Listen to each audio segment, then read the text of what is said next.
Hello students, I am Aditya Prakash Agrahari और आप देख रहे हैं मेरे और अपने प्यारे से YouTube channel Aditya study point को।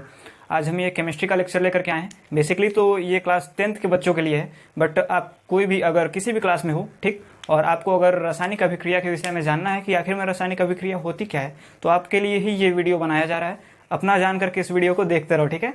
तो चलिए आज इस वीडियो में मैं आप लोगों के लिए रासायनिक अभिक्रिया क्या होता है इसका सारा फंडा आज क्लियर कर दूंगा, ठीक। तो लास्ट तक वीडियो में बने रहिएगा। स्टार्ट करते हैं वीडियो। सबसे पहले जानते हैं कि रासायनिक अभिक्रिया आखिर में होती क्या है, ठीक। तो डिफिनीशन सबसे पहले उसका सुन लीजिए एक बार, ठीक। पता है किताबों में लिखा हुआ है, आप पढ़ चुके होंगे, लेकिन एक बार डिफिनीशन जानना जरूरी है, ठीक। कोई दो या दो से अधिक पदार्थ, दो भी हो सकता है और उससे अधिक भी हो सकता है, ठीक। जब ये आपस में मिल करके एक या एक से अधिक भिन्न भिन्न गुणधर्मों वाले पदार्थों का निर्माण करते हैं तो उसे ही हम क्या कहते हैं, रासायनिक अभिक्रिया कहते हैं, ठीक। समझ में नहीं आया? पता है नहीं समझ में आया? अभी आपको अच्छे से व्हाइट बोर्ड पे अच्छे से इसका उदाहरण के माध्यम से समझाया जाएगा, एकदम अच्छे से क्लियर हो जाएगा।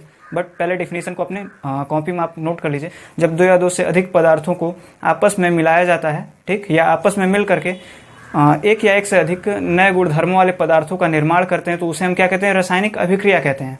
जैसे कि देखिए, जल जानते हैं ना, जल पानी जिसे पिया जाता है, वाटर, ठीक। वो कैसे बनता है? H2 plus O2 Gibbs. ये गिब्स है, मतलब ये जब दोनों आपस में अभिक्रिया करता है तो उसके बाद जो उत्पाद बनता है, उत्पाद नहीं समझ पा रहे होगे, उसके बाद जो बनता है, ठीक, ऐसे समझ जाओ। जब कोई रासायनिक अभिक्रिया होती है उसके बाद जब जो चीज़ बनता है उसको हम दर्शाते हैं एरो से कि ये चीज़ बना है, ठीक। तो बनता क्या है? H2O, H2O बना, ठीक। इतना चीज़ क्लियर है। लेकिन ये बैलेंस नहीं था, बैलेंस हो गया। अभी बैलेंसिंग का फंडा भी छोड़ो, बैलेंसिंग अभी नहीं बता रहा हूं मैं आपको, जब बताऊंगा तब अच्छे से समझ में आ जाएगा, ठीक। बैलेंसिंग को मत ध्यान दो, चलो छोड़ो, बैलेंसिंग को छोड़ो, कंफ्यूजन से अच्छा है कि अभी उसे छोड़ देते हैं। यहाँ पर देखो, मैंने बोला कि कोई भी पदार्थ, दो या दो से अधिक पदार्थ आपस में जब मिलते हैं तो नए गुणधर्मों वाले पदार्थों का निर्माण होता है, उसे हम रासायनिक अभिक्रिया कहते हैं। दो पदार्थ मिले आपस में, हाइड्रोजन है, ऑक्सीजन है, और एक नए गुणधर्म वाले पदार्थ का निर्माण हुआ। अब आप पूछोगे कि इसमें नए गुणधर्म वाले पदार्थ कैसे आ गए भाई, ठीक।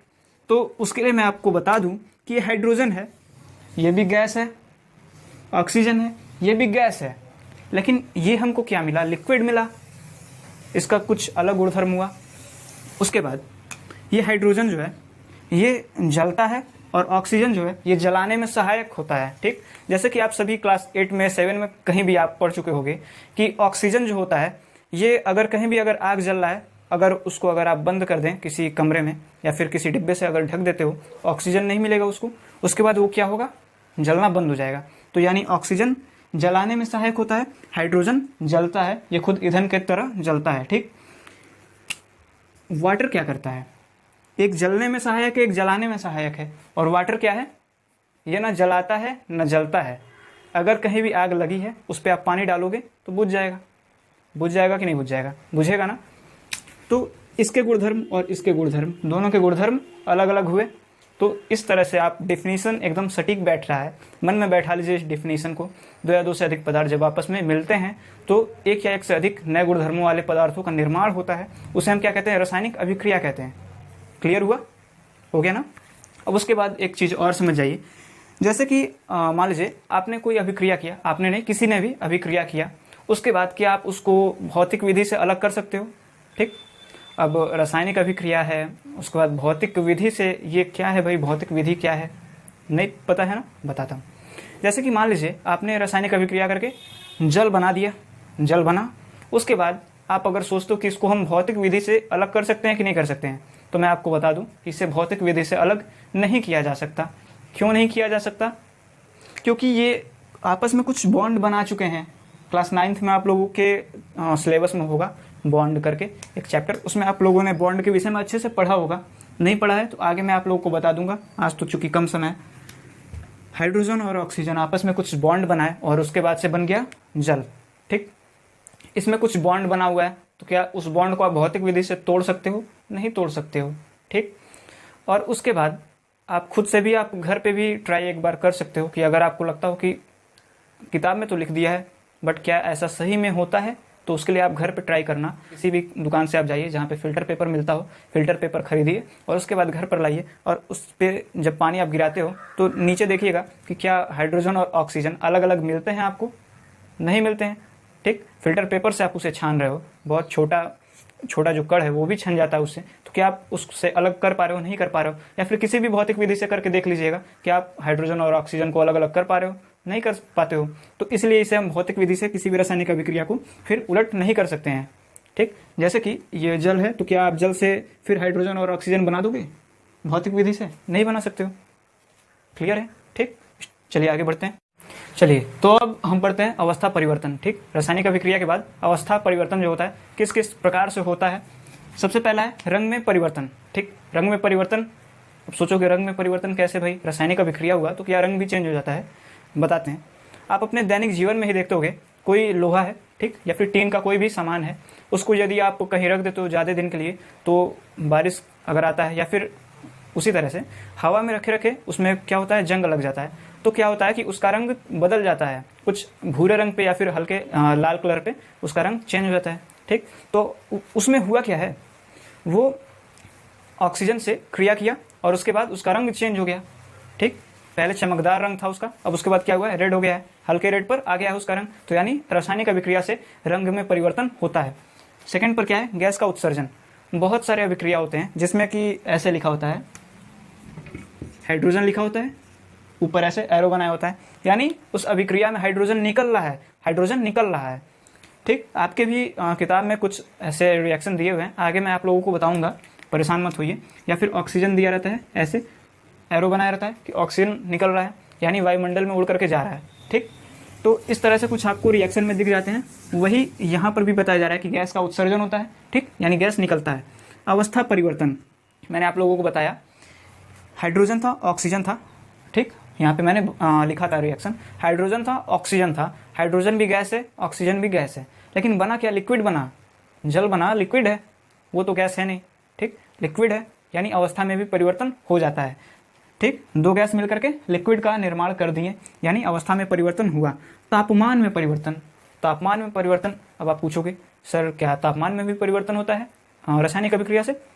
जी, तापमान में परिवर्तन आप अपने ही दैनिक जीवन में देख सकते हो। जैसे कि कभी अगर किसी का घर अगर पेंट हो रहा हो या फिर कहीं भी अगर आप देखेंगे, जब पानी में चूने को डाला जाता है, ठीक, जब भी अगर आप पानी में चूने को अगर डालोगे तो क्या होता है, जिस भी पात्र में रखा होता है वो पात्र एकदम गर्म हो जाता है। ठीक, और उस पर से कुछ बुलबुले टाइप में निकलने लगता है और बहुत सारी गैसें भी बाहर निकलती हैं। वहाँ पे आप गैस का उत्सर्जन भी देख सकते हो और जो टेम्परेचर जो हाई हो जा रहा है वो भी आप देख सकते हो। ठीक है, जरूरी नहीं है कि टेम्परेचर केवल हाई ही हो, लो भी होता है।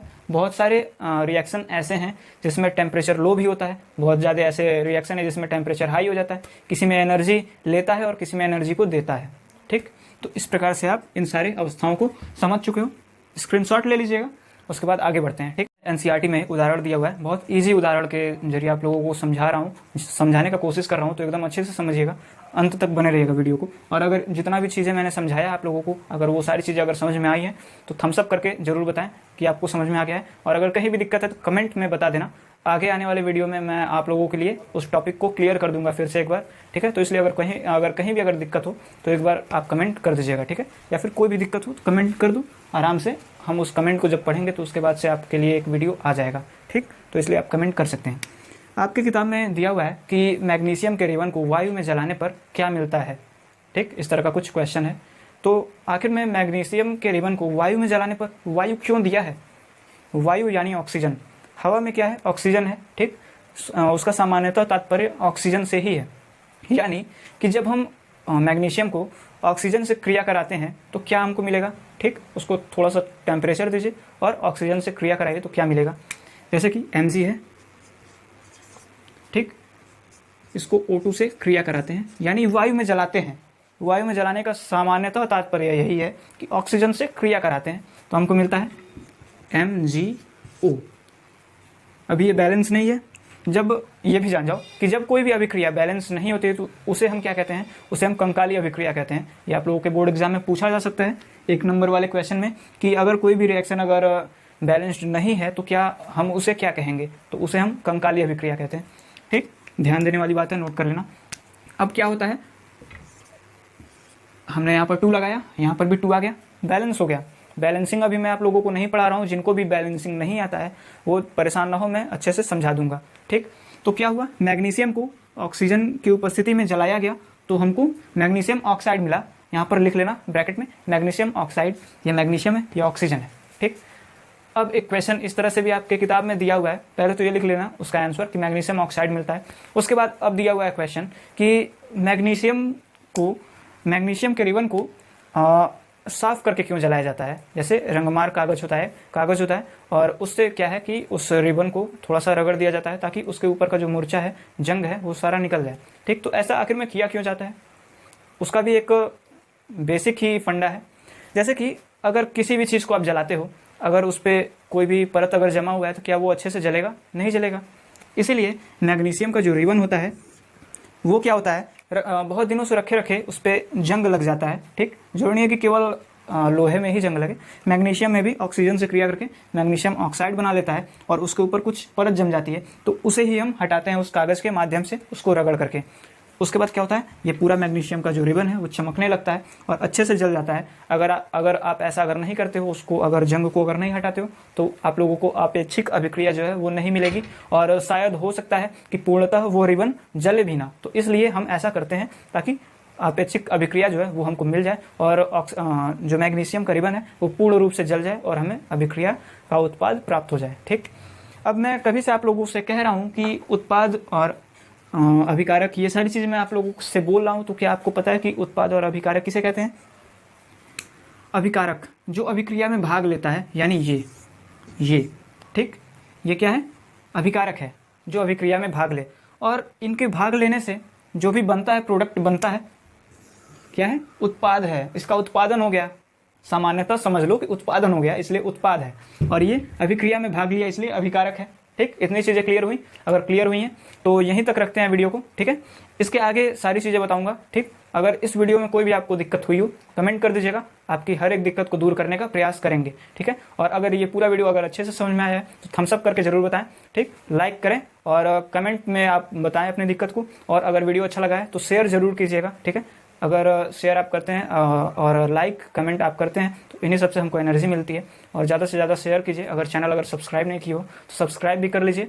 ठीक है, और 9 से लेकर के 9, 10, 11, 12 सभी क्लासेस के वीडियो आप लोगों को इस चैनल पर मिलते हैं, फिजिक्स केमिस्ट्री और मैथ्स के। ठीक है, तो इसलिए आप लोग इस चैनल को सब्सक्राइब कर लीजिए, रेगुलरली आप लोग को वीडियो मिलते रहेंगे। ठीक है, चलते हैं, धन्यवाद।